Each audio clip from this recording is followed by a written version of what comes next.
Hey folks, we got a bit of a combination report today. We're going to cover, are we camping California cheap? And we got a little bit of a solar report too. Let's start with camping California cheap. We've still got we haven't spent any more nights inside of our 1,000 trail system since last report. So we've got our $566 membership, still over 27 nights that we've stayed inside that system.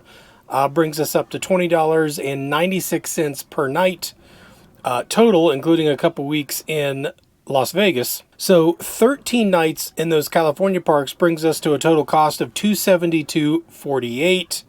And now we have to add on $119 for other California parks. Now remember last week it was only $24 for a 3-night stay in Owl Canyon Campground by Barstow.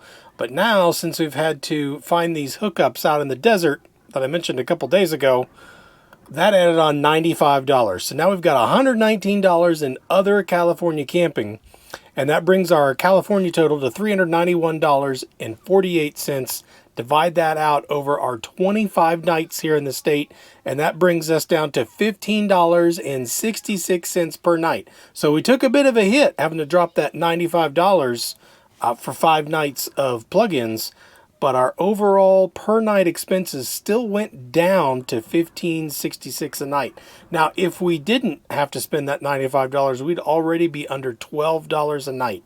So it did make a little bit of a difference, but that's something we had to do. These are the things that are going to happen along the way.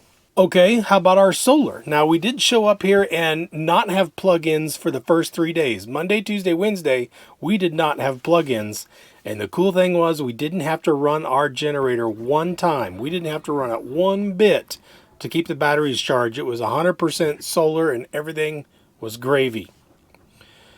And even after we were plugged in, since it was only a 30 amp hookup source, we needed assistance from the batteries to be able to run both of our air conditioners. There's one in the front, one in the back. We wanted to run them both to combat the 99-degree temperatures that we were expecting for Saturday. And our Victron MultiPlus will assist with the batteries, will draw power from the batteries to assist that 30 amp system. And then it will engage the solar at the same time to bring power in as well. So on Saturday, even while we were plugged in, we still brought in 4.13 kilowatt hours of power through the solar panels while we were plugged in to 30 amp power to help keep us cool. So that's pretty neat how that worked out. That's the update for this week. We'll see you next week.